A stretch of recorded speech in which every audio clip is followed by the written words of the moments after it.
Do you remember me, human? The alien woman claimed to recognize me. Elias Rowan stepped off the shuttle and into the wide central hall of Haven Station. The air smelled of metal, recycled water, and many kinds of food from many worlds. Lights moved softly along the ceiling, changing color to match the station's artificial day cycle.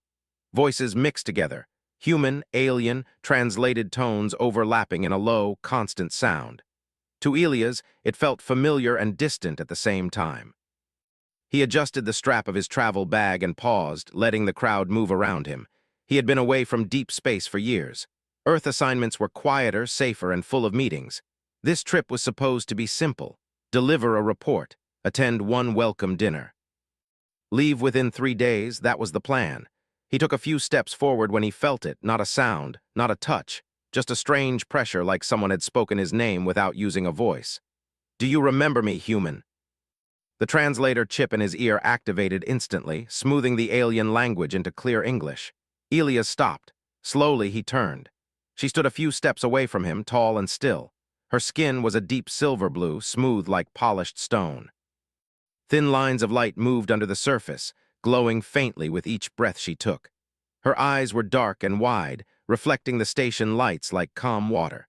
She wore a simple traveler's cloak, but the way others gave her space told Elias she was not ordinary. I'm sorry, Elias said carefully. Do I know you? She studied his face, her head tilting slightly. Her expression was not angry, it was not happy either. It looked like disappointment mixed with something softer. You do not remember, she said. That's correct, Elias replied. I don't think we've met. Around them, people slowed. A few station security drones shifted position, sensors turning toward the pair. Aliens rarely approached humans directly. Humans had a reputation for being unpredictable even when polite. The alien woman stepped closer. Elias noticed her hands, long fingers, no weapons, no signs of threat. My name is Sathara, she said. I remember you, Elias Rowan. His chest tightened. I never gave you my name, he said. You did, she answered gently. Once. Elias felt a strange chill. His name was not classified, but it was not something a stranger should know either. He forced himself to breathe evenly. I think you're mistaken, he said. I've never left human-controlled space before my first service contract, and that was years ago. Yes, Sathara said. Years ago, longer for us. She looked past him toward the massive station windows where stars drifted slowly by. You were tired, she continued. You had blood on your sleeve, you kept apologizing even while you were helping. Elias swallowed. The image she described felt real, sharp in his mind, yet he could not place it. It was like trying to remember a dream after waking. I don't recall that, he said. Sathara's glow dimmed slightly. I hoped, she said quietly. A security officer finally approached human wearing station blue. Sir, is everything all right? Elias nodded. I think so, we were just talking.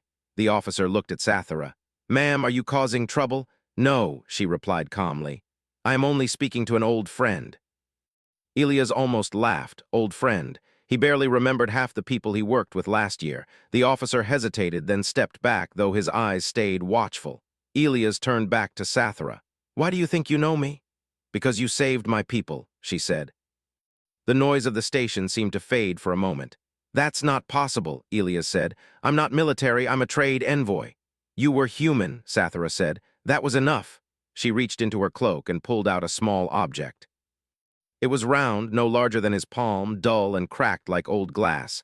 When she held it up, the faint light under her skin brightened. This was broken when you gave it to me, she said. You told me it meant your task was finished. Elias stared at the object. His heart began to beat faster. I've never seen that before, he said, but something inside him whispered that this was not true. I do not blame you, Sathara said. The humans warned us you might forget. Warned you? Elias asked. Yes. They said memory would be the price of peace. That made no sense. Humanity didn't erase its own people, at least not officially. You're saying humans erased my memories? Elias said. I am saying humans protected the galaxy, she replied, and chose silence afterward.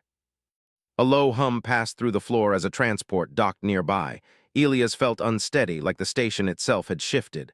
Why are you telling me this now? He asked. Because what you did is failing, Sathara said, and because you are here. Elias looked around. People were watching now, trying not to stare. This was getting dangerous, not because Sathara was threatening, but because secrets had weight. We shouldn't talk about this here, Elias said. Sathara nodded. I hoped you would say that. They moved to a quieter observation corridor overlooking open space. The stars seemed closer there, brighter as if listening. Elias leaned against the railing. Start from the beginning, he said. Sathara folded her hands. My people were dying, she began. Our sun was unstable. Our scientists had no answer. Other species refused to help. They said the risk was too high. Elias closed his eyes. A faint pressure filled his head. A voice, his own, echoed, tired but firm. We can try. He opened his eyes again. Humans came, Sathara continued. Not with weapons, with ideas, with plans that scared everyone else. What kind of plans? Elias asked. You altered our sun, she said. You changed its behavior. No one had done that before. No one thought it was possible. That's impossible, Elias said automatically. Yes, she agreed. That is what they said about you. The pressure in his head grew stronger. Images flashed, white light, warning alarms, a shaking floor, hands working fast. You stood in radiation you could not survive, Sathara said softly. You did it anyway. Elias' hands clenched on the railing. I would remember something like that, he said. You did, Sathara replied. Once. She looked at him with steady eyes. When it was over, your leaders came. They told us our debt was paid. They asked us to forget your names. They said you would forget ours. Why? Elias asked. Because fear spreads faster than truth, she said. They believed if others knew what humans could do, war would follow. That sounded like humanity, careful, quiet, carrying heavy choices alone. Elias shook his head. Even if that's true, why me? Sathara stepped closer. Because you were the one who said yes. The words settled deep inside him. What do you want from me? Elias asked. I want you to remember, she said, and I want you to choose again. The station lights dimmed slightly as night cycle began. Stars burned cold and endless outside the glass. Elias looked at Sathara, at the fear and hope mixed together in her calm posture. He did not remember saving a world, but some part of him knew he would not walk away, and that frightened him more than anything else. Elias did not sleep that night. The guest quarters on Haven Station were quiet, designed to calm visitors from 100 species. Soft light glowed from the walls. Artificial gravity stayed perfectly steady. None of it helped. Elias lay awake, staring at the ceiling, while Sathara's words repeated in his mind. You were the one who said yes. He rolled onto his side and pressed his palm against his temple. A dull ache had settled there since their conversation ended. Not pain exactly, more like pressure, as if something inside his head was pushing gently, asking to be noticed. At first he thought it was stress. Then the images came. They were short and broken. A white room filled with warning lights, a voice counting down numbers, the smell of burning metal. Each time the image appeared, his heart raced, and then it vanished before he could understand it. By morning, Elias knew one thing clearly. Sathara had not been lying. He dressed quickly and left his room before the station fully woke. Instead of heading to his scheduled meetings, he walked toward the restricted archives wing. His access badge would not normally work there, but he had learned long ago that systems built by humans often left doors half open for other humans. He stopped at the terminal outside the archive doors and placed his hand on the scanner. The screen flickered. Identity recognized, the system said. Clearance level adjusted. Elias frowned. Adjusted by who? The doors slid open. Inside, the archive hall stretched long and quiet, filled with data pillars and sealed memory vaults. Elias moved slowly, feeling like a stranger in a place that somehow knew him. He searched his own name. At first, nothing appeared. Then the screen dimmed and a new message replaced the search results. Accessing partitioned records, Elias stepped back. What? A human face appeared on the screen, older, tired. The eyes were familiar. It was him. The recorded Elias looked directly out of the display. If you're seeing this, the image said, it means someone broke the silence or the silence broke itself. Elias' mouth went dry. I asked for this, the recorded Elias continued. No one forced me. If you're angry, be angry at me. The image paused, then continued. There was no other way. What we did saved lives, but it also showed what humans can become when we stop being afraid of limits. The galaxy isn't ready for that truth. The ache in Elias' head sharpened. So we hid it, the recording said. We hid ourselves. The screen changed, showing images of alien worlds, failing suns, collapsing ecosystems. Each image carried a small human mark barely visible, like a signature no one was meant to notice. We helped quietly, the recording said. We fixed problems others wouldn't touch. Then we erased the paths that led back to us. Elias felt his knees weaken. He leaned against the console. And you, the recording said, softer now, you volunteered to be forgotten. The words hit harder than any image. I didn't want a statue, the recorded Elias continued. I didn't want stories, I wanted them safe, I wanted you safe. The screen went dark. Elias stood there for a long time, breathing slowly. The ache in his head eased, replaced by a heavy calm. He was not a victim of memory loss. He had chosen it. A soft sound echoed behind him. Elias turned. Sathara stood at the entrance of the archive hall. She had removed her cloak. Without it, the faint light beneath her skin glowed brighter, reacting to the human-made systems around her. You found it, she said. Yes, Elias replied. His voice sounded distant even to himself. She walked closer, careful, as if approaching something fragile. You asked us to wait, she said. You said if the safeguards ever weakened, we should find you. Why now? Elias asked. Sathara's glow dimmed. Because the stars are changing again, she explained as they walked. The same methods humans had used to stabilize her people's sun had been copied by others without understanding the full design. Small mistakes had spread, systems tied together in ways no one predicted. Now multiple stars across the region were showing signs of instability. Why hasn't anyone called humanity? Elias asked. They do not know they should, Sathara replied. The records show no origin, only results. They reached a wide observation chamber. Outside the glass, a distant star pulsed unevenly. That one will collapse within 2 cycles, Sathara said. There are billions living around it. Elias closed his eyes. Another memory surfaced.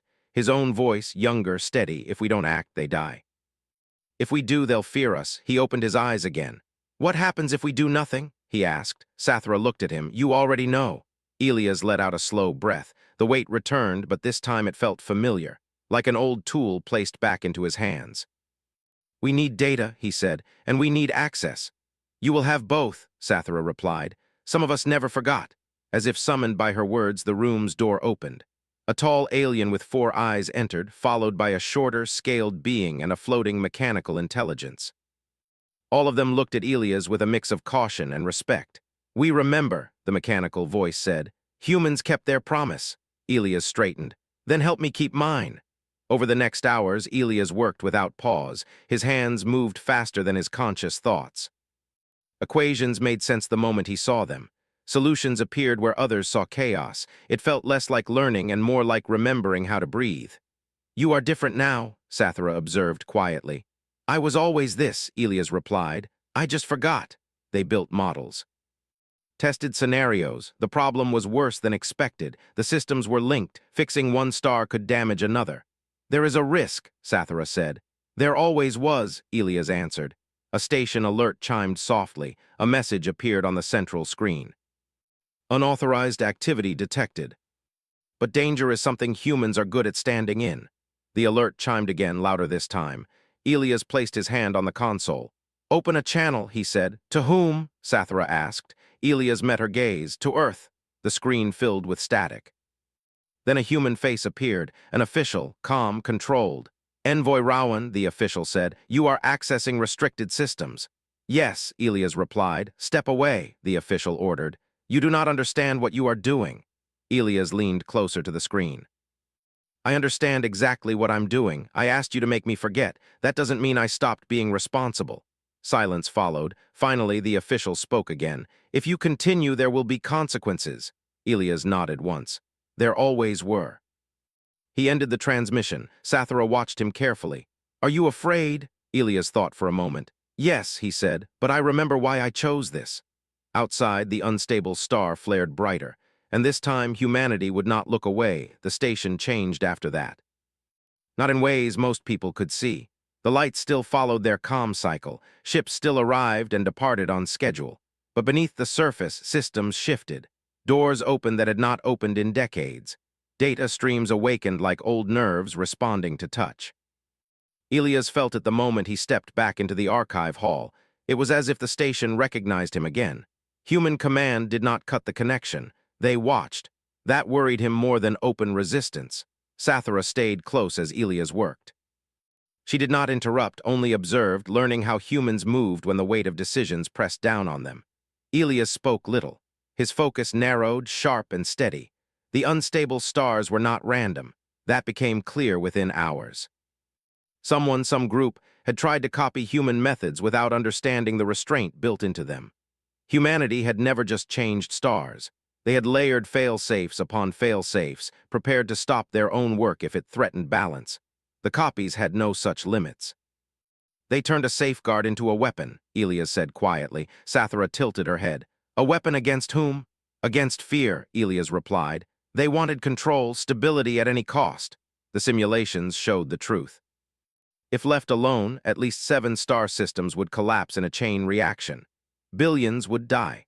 Civilizations would vanish before they understood what was happening. And if Elias acted wrong, he could make it worse. The mechanical intelligence floated closer, its voice calm and precise. Your species calculated outcomes others refused to consider, Elias nodded. Because someone had to. A new message appeared on the main display, not a command this time, a request. Human observer status granted. The memories came more clearly now, not as flashes but as connected pieces. He remembered meetings held in quiet rooms. He remembered arguments, fear, and the final vote. He remembered standing up and saying he would do it, not because he was the strongest, but because he could live with the silence afterward. Bring the others, Elias said, all who remember. They came slowly at first. A scientist from a water world whose oceans no longer froze, a pilot from a species that once drifted homeless between stars. A medic who remembered human hands steady even as radiation burned skin. They did not speak loudly, they did not cheer, they simply stood with him. You taught us something, the medic said. You taught us how to act without being seen. Elias looked around the room. Then help me do it again. They worked across species, across systems. Elias directed, but he did not command. He listened. Humans had never saved the galaxy alone. They had just been willing to start. As the plan formed, the risk became clear. To stabilize the stars, the system controlling them had to be shut down completely. That system sat at the heart of a neutral power network, guarded by automated defenses designed to stop any interference. Once we begin, Sathara said, there is no hiding. Elias nodded. I know, you will be seen, she said. Yes, and feared. Probably, Sathara studied him. Then why continue? Elias looked at the image of the pulsing star. Because fear fades, death doesn't. The decision spread faster than Elias expected. Word moved quietly through channels humans once used but never erased. The silent network awakened, not as an army but as a web of readiness. Ships changed course without announcement. Data keys unlocked. Old promises were remembered. Humanity did not ask permission. They informed, a secure channel opened. This time it was not an official alone. A council appeared on the screen, humans, calm faces, tired eyes. You are breaking the silence, one of them said. Yes, Elias replied. Do you understand what that means? Yes, a pause. We built that silence to protect everyone, another council member said. And it worked, Elias said, until it didn't. Silence followed again, heavier this time. Finally, the oldest member spoke. If we proceed, we cannot take it back. Elias met their gaze. We never could. We only delayed it. The council exchanged looks, then the screen changed. Human support authorized. Across multiple systems, human-built tools activated. Not weapons, anchors, stabilizers, carefully tuned instruments designed to guide massive forces, not fight them. Elias stood at the center of it all, hands steady on the console. The pressure in his head eased, replaced by clarity. Warnings filled the screens, energy spikes, system strain.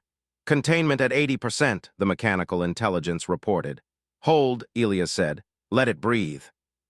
Stars responded like living things, their violent pulses smoothing into slower rhythms. But the Copid system fought back. Automated defenses activated, sending power surges through the network. We're losing one node, Sathara said sharply. I see it, Elias replied.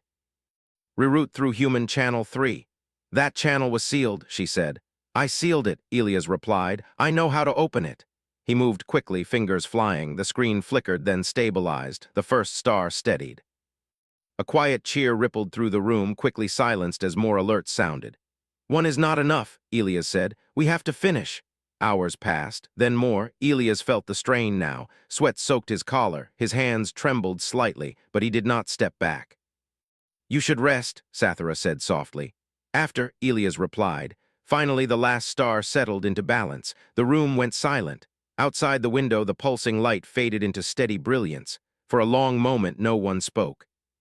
Then the mechanical intelligence said, "Cascade failure prevented. Estimated lives saved, incalculable." Elias closed his eyes. He felt it then. Not pride, not relief, responsibility. The room's displays changed again. Incoming signals flooded in. Governments, alliances. Species that had never spoken to humans directly before. "They know," Sathara said. "Yes," Elias replied. Fear would follow, questions, demands. Elias straightened. "Let them," he said. "We didn't do this to be liked." Sathara watched him. "What happens now?" Elias looked at the stars. "Now," he said, "we stop hiding." The galaxy had just remembered something important. Humans were quiet not because they were weak. They were quiet because they were choosing restraint. And now restraint had been set aside, for everyone's sake. The galaxy did not explode into chaos the way many had feared. It paused. Messages flooded Haven Station from every direction, but they came slowly, carefully, as if the entire galaxy was choosing its words. Governments requested explanations. Scientists asked questions they had never dared to ask before. Military leaders watched quietly, unsure whether to raise shields or lower them. Elias stood at the observation window, hands resting on the cool glass. Beyond it, the stabilized stars burned steady and calm like they had always meant to. To anyone else, nothing had changed. To Elias, everything had. "You are becoming a symbol," Sathara said beside him. "I don't want to be," Elias replied. "That has never stopped symbols before," she said. Behind them, the room filled with representatives from many species. Some stood openly. Others appeared as holograms, unwilling to fully step into a human-controlled space. None of them spoke loudly. Fear still lived here, but so did something new, respect. A tall avian representative broke the silence. "Humans hid this ability for generations. Why reveal it now?" Elias turned slowly. He did not raise his voice. He did not posture. "Because hiding only works when danger stays the same," he said. "The galaxy changed, we adapted. You interfered with stars," another voice said. "That is power beyond borders." "Yes," Elias replied, "and we used it to save lives, not to rule." A murmur spread through the room. Sathara stepped forward. "My people stand here because of humans," she said calmly. "Not as servants, not as subjects, as survivors." Others nodded. One by one, more voices joined her. Stories emerged. Quiet interventions. Disasters stopped before they were known. Worlds nudged back from the edge. Elias listened. He did not interrupt. At last, a human council member appeared on the main display. The same tired eyes, the same careful tone. "The silence is over," the council member said, "but our principles remain."